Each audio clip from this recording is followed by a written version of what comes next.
The end of the world RPG line. Now, this is an RPG line that I have a very love-hate relationship with. I love the concept of it, I really do. But I also don't like the execution, if that makes any sense. Like, the rule system are just blah. Like, I don't like them, but that's a matter of personal taste, but they also don't make sense at points. It's weird, okay? I'm not gonna lie. But the scenarios, though often too brief, are often quite interesting. So I thought I would do a comprehensive review of every single scenario in the World of Darkness, the end of the world RPG line. So this isn't going to be it's going to be pretty in-depth because there isn't that much each scenario, but I'm going to try to keep it brief in a way, and I'm going to try to format it like how the game formats its character stats to make it funny and interesting. There are a few stats I have to keep care of I'm going to rate every scenario on. There will be technically no how many likes this one gets. It's going to be kind of a bit more loosey and subjective than that, because I can't tell taste, and there's different scenarios for different times and tastes, you know what I'm saying? I will rate them based on interest. How interesting is the scenario? This is also kind of a gauge of how original it is, but it doesn't have to be original to be interesting, and original could also be dead boring. So, it's interesting. It's more just how interesting it is on conception and to play. Survival is a number that basically represents how likely it is your characters could survive. And obviously, if you get into a bunch of battles, it's going to be trickier than if you're safely stored in a government facility. But as a general rule, for normal people, aka the characters you should be playing, or a gaming RPG group, how hard would it be to survive in each one of these scenarios to at least the post-apocalypse mark? As all these scenarios have an apocalypse and post-apocalypse mark. Well, the best feature of the game, really. The third major effect is effect. This is a more subjective term, but it basically relies on how much can a normal team of characters, aka the players, have an effect on the setting. Can they change major events? Can they really get up to fun, epic adventures? And stuff like that.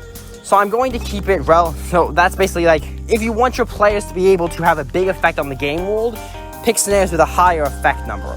If you want them to just be more surviving in a scenario, pick one with lower effect numbers. And then I'm going to have a list of positive and negative features that I'm just going to tack on scenarios with the loose terminology to explain things that either really liked about it or really didn't like. Anyway, let's get started. Night of the Meteor is the first zombie apocalypse scenario we get. It is a very classic case of, well, it's not the most classic zombie apocalypse. This one actually comes with a bit of a twist. The basic scenario is a meteor crashes into Earth with breaking up across the plane, all that jazz. But it comes with a special kind of radiation that reanimates dead flesh. Any dead flesh. If it has a pseudo-functioning brain and spine, it comes back to life, or unlife, with a desire and taste for living flesh. Only living flesh, mostly. But it doesn't just apply to humans, it applies to any animal that's died. So humans, tigers, horses, dogs, doesn't matter. If you're an animal and you die, in a few minutes you'll rise up as one of these guys. On the slight advantage for humans, if you get bit by one, you'll be okay. Well, I mean, you might die of an infection, but it's not like if you get bit, you become one of them. So you got that going for you. It's not the worst scenario, as it actually does have some pretty cool moments, mainly because there's a lot of corpses everywhere, just because when you aren't just relying on human corpses, there's a lot more to work with. Although corpses tend to be destroyed pretty quickly out in the wild, so the numbers aren't quite as high as the game kind of suggests.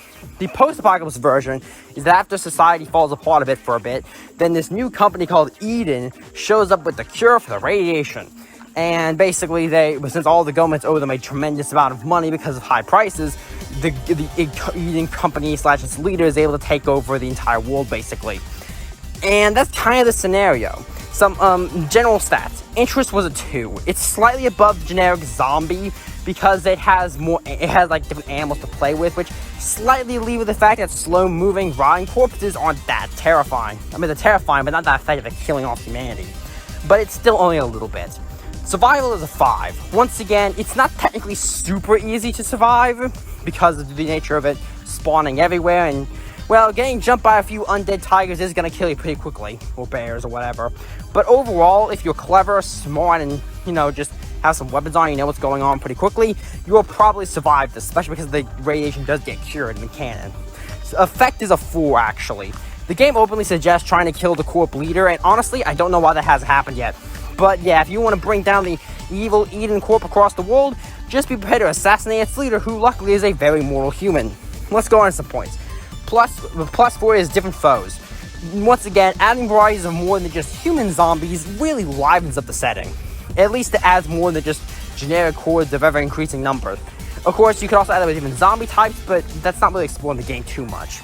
Now for some negatives. Losing the point. The Eden Company takeover is pretty much completely ignores the zombie effect after this point. You don't really hear the zombies come up again. So it kind of loses the point of a zombie scenario. Feels more like a backstory. Eden itself, it's the most generic evil corp you've ever seen. It doesn't even have the flair of an evil corp. I mean, for crying out loud, you think anything. Like, you could have any kind of flavor, but it really doesn't. It just doesn't have any flair to it. And wouldn't end the world. Quite frankly, there is no reason why these zombies could seriously end the world. They do a lot of damage due to the widespread nature, but they wouldn't end the world, even before the cure comes out. And also because there's no way in a million years all the governments are going to hand over all their land and assets to this company. Governments, especially America, are notorious for not paying their debts quickly, so they're not going to be paying that very quickly at all. And second thing is, they're very well aware that if they assassinate the leader of this company, they don't have to pay those debts anymore. So yeah, every government's going to be sending their assassination team on that guy ASAP. So yeah, it's not even, so it wouldn't end the world or lead to the scenario really suggests. But anyway, that's neither the Meteor. No Room in Hell is the second scenario, and by far the most generic zombie apocalypse one we get in this book. Basically, for unknown reasons, all the human corpses start walking up and trying to eat the living. And it basically goes exactly how you think from there. They are the most classic kind of zombies we get in this book. Slow moving, stupid, and if you get bit by one, you die and turn into one. It's pretty basic zombie stuff here. It's very much has a similar feel of how the zombies show up to how Night of the Meteor, just missing the meteor with no real explanation of where they come from. So they're very generic zombies. It's not exactly super unique in that regard. And then the post-apocalypse version basically has all the governments magically collapse because of stupidity. And then it's mostly taken up by ex-military who own some places and cult leaders who own the rest, who somehow have the ability some of the time that anyone around them or them who dies doesn't come back as a zombie. Of course, some people who die just don't come back as zombies. This is adds to a slight religious feel to the setting of, like, there might be some afterlife shenanigans involved, but it's not really exploring the setting beyond theory crafting. So it's not really well fleshed out beyond just theory making. And let's go on to some points because there isn't too much to say here. Interest is 1. This is the most generic zombie story ever. The only way to get more generic if it lacked the whole feeling of that if some people just don't come back as zombies for unknown reasons. That's the only thing it has going for it, so it gets a 1 on interest. It's very generic, boring zombie. Survival is 5. Now, you might think, why am I giving this a 5? Well, it would be a 6, but since the zombies immediately spawn everywhere, it does kind of screw with your ability to plan. I would say most people, at least in America, would probably survive, but if there's a lot of human corpses next to you, you could get completely jumped before you have time to really get around to it. Like I said, the main weakness of zombies is they need to be hordes to be super effective, generally. But these kind of gives them the hordes immediately. It wouldn't end the world immediately, or really end in my opinion, but it could snipe you if you're just unlucky. Effect is a 3. There really isn't a way to do too much directly against these zombies. Unlike Night of the Meteor, where you could theoretically destroy every meteor piece, it would be difficult but not impossible, there isn't really a good effect or even cure it. There is no cure you can make for this plague. So it isn't really something you can do if it's a plague. However, I will give it a 3, not 1, because you could rebuild civilization or allow it to stand. So one thing, you can't really fix the problem, as people will still come back as zombies when they die, most of them at least. But it still gives you a kind of edge, because you could still rebuild civilization or keep it from falling. Let's move on to some points that are all negative today. Wouldn't end the world. This is simple. I don't care if they spawn everywhere. Generic zombies don't stand a chance against, well, our modern civilization at all. The panic around them would do more damage than the zombies ever could. I mean, just these kind of zombies at least. And the military doesn't make any sense. I refuse to believe an armed functioning military would ever lose to these things, at least on mass scale. You might snipe a few of them, but not many. Especially because it even specified the White House got infiltrated because some people got bit, or many military bases got bit because one guy got bit. You do know Kevlar is pretty tough against bites. These zombies aren't like super strong or anything. Like, they shouldn't be able to bite through armor, especially when people realize what they're dealing with and start switching from bullet-resistant armor to bite-resistant armor, aka night armor. Good luck chewing through that, sucker. And also because people are going to start religiously checking for bites, so people are going to see that coming a mile away. Well, pretty generic zombie scenario, but I guess if you want to run that, you can. Pandemic is the next zombie scenario we have on our meat block today, and it's the third one in the book.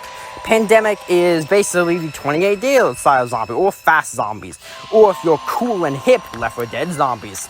But basically, this is like some random mutation in a virus causes anyone to get infected to turn to a super fast cannibal and blah blah blah. If you know 28 days later, you know what we're dealing with here. Just remove monkey and insert random mutation of virus. So once again, very, very generic. They are fast zombies. This is the fast zombie scenario. And, well, it kind of goes from there. But, simply put, they spread all across the world magically fast.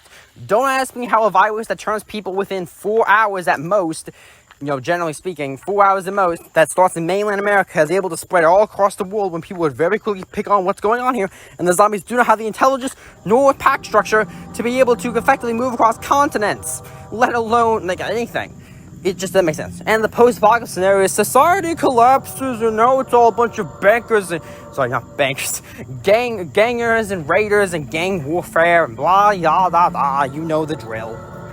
So, now that so that's pretty much the scenario. It's probably one of the most generic in the book, tied with the, No Room in Hell. So let's move on to the points. Interest is 1. It's very generic. It's 28 days later zombies, which are only mildly better than normal zombies because at least they can run. Also, they are still technically living, just despite their cannibalistic flesh, so making them bleed is a good way to kill them because they will run out of blood, and they're bleeding a lot. So that's going to happen pretty quickly, I imagine. Survival is a 5. I wanted to give this a 6. I wanted to, but if you were unlucky enough to be one of the poor saps who starts next to this whole mess, then you could theoretically get sniped before you know what you're doing. Once you know what to look out for, though, it becomes a lot easier, and once again, society probably wouldn't collapse from this. Effect is actually a 6. This is probably one of the biggest effects you can have in a scenario because it openly states that the virus starts with one person in a small town. It openly specifies the players could very well be in this town.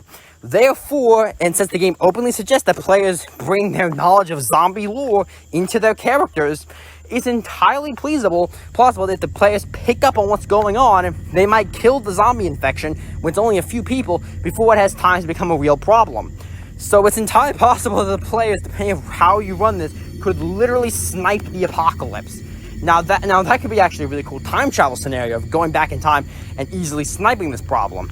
But, that would be quite being cool and original. Let's move on to points. War to end the world and the military makes no sense is pretty much the same as the last scenario.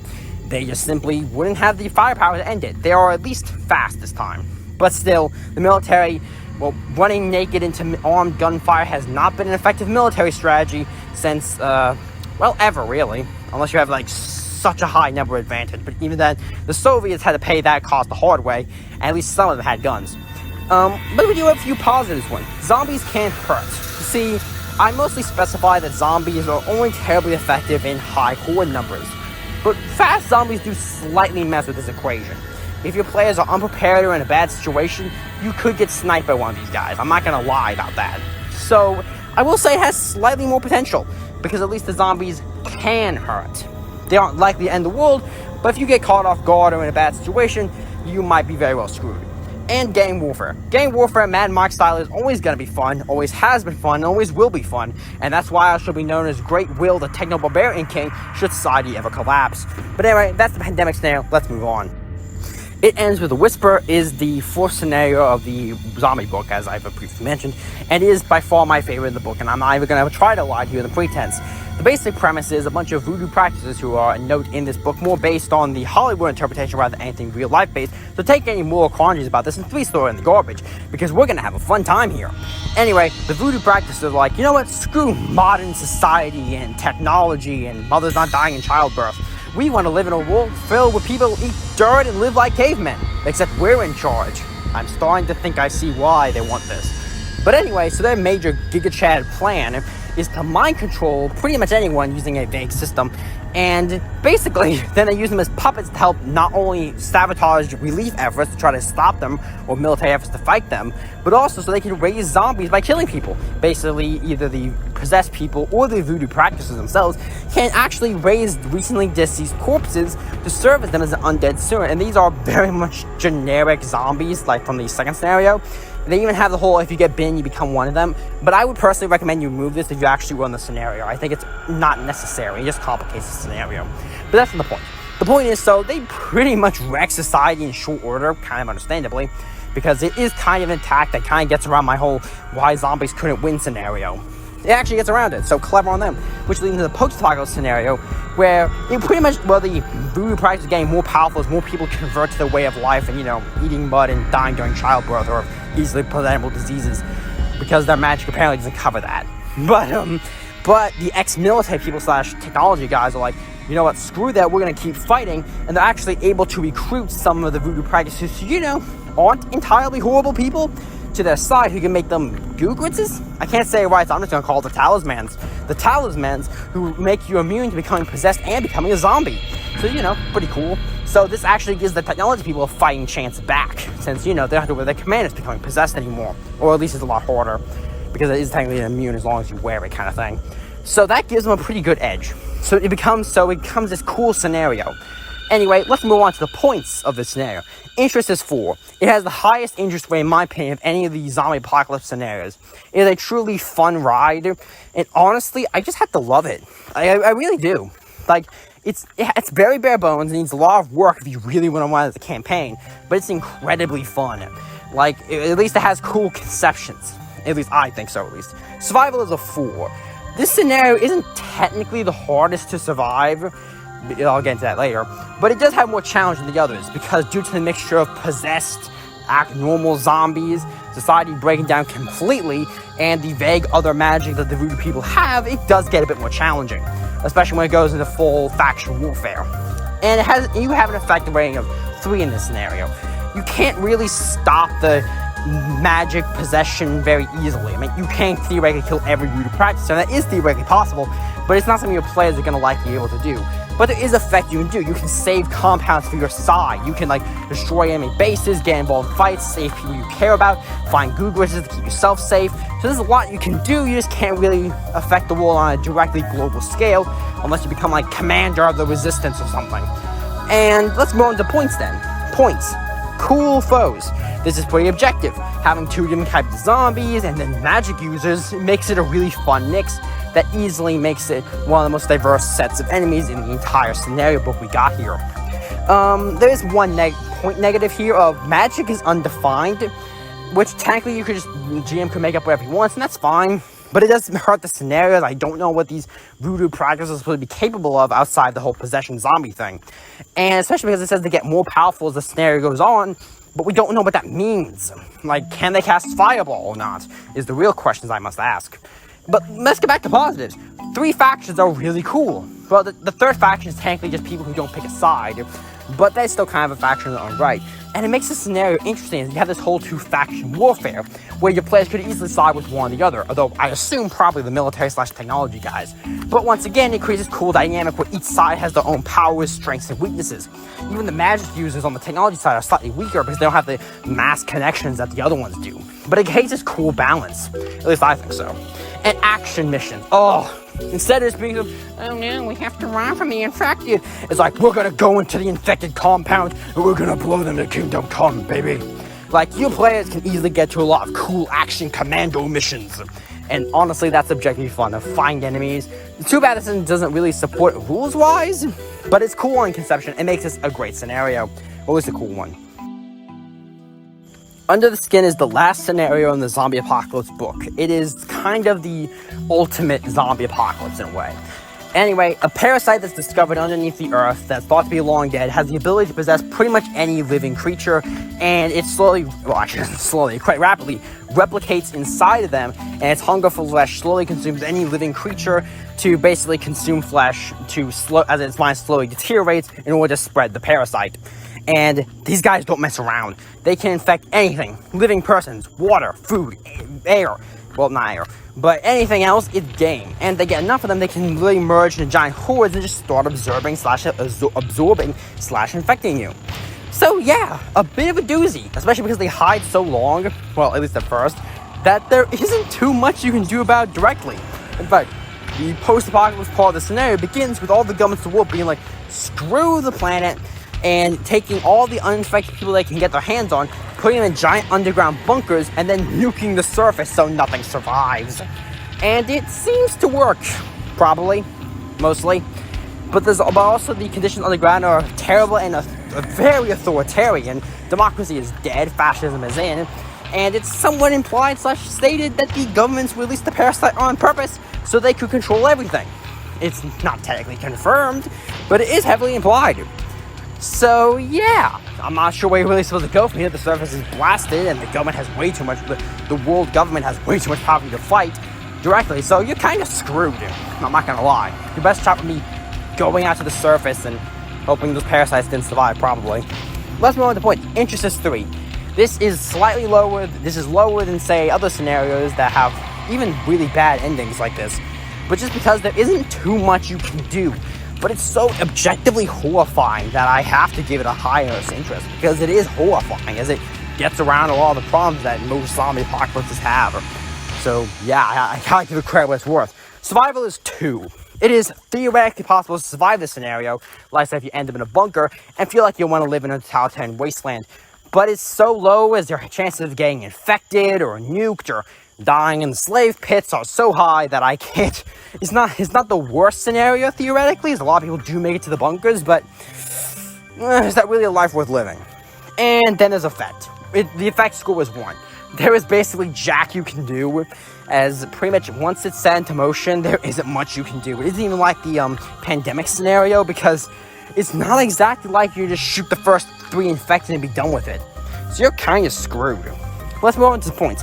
True horror. This scenario is objectively horrifying in every conceivable way, shape, and form. And I will not even try to deny that to you. I'm not stupid. Next point. A hard foe to fight. Because these guys take a beating. Even if you break off limbs of them, they still keep coming, because they just keep the parts alive to come at you. And that's pretty terrifying, those parasites. And the next point, some cool story beats. It's objectively cool and horrifying. It has some cool twists. Can't say much there. Actually, the negative is hard for the players to do really anything. Like, they're really just kind of going along for the ride here. Like, everything's just gonna kind of play out, and especially if they don't get in a bunker, they're just gonna end up getting sky nuked at some point. Unless they're, like, really lucky or turn to mutants or something. But I guess they can play Meteor Classics or something. And a different foe, this is another point. Once again, these foes are terrifying, and they can possess any animal, so that adds to the terrifying, and they can merge together to form horrifying abominations. So yeah, a lot of stuff to work with here. And last point is, it kind of loses the point where everything goes into the bunker, but due to the nature of it being planned, kind of, and the fact that the parasite can still show, given a few plot points, it doesn't lose it as badly, but I do have to mention it. So anyway, those were all the scenarios in the Zombie Apocalypse book. If you like the review here, please, leave a comment, subscribe, and tell me which of the other 3 books I should do next. Anyway, I'll see you then, and remember, try not to die. Yeah. Hey, why don't you hit that sub button? You're gonna become a subscribble. Get to see my content quicker. Wouldn't that be nice? I bet so.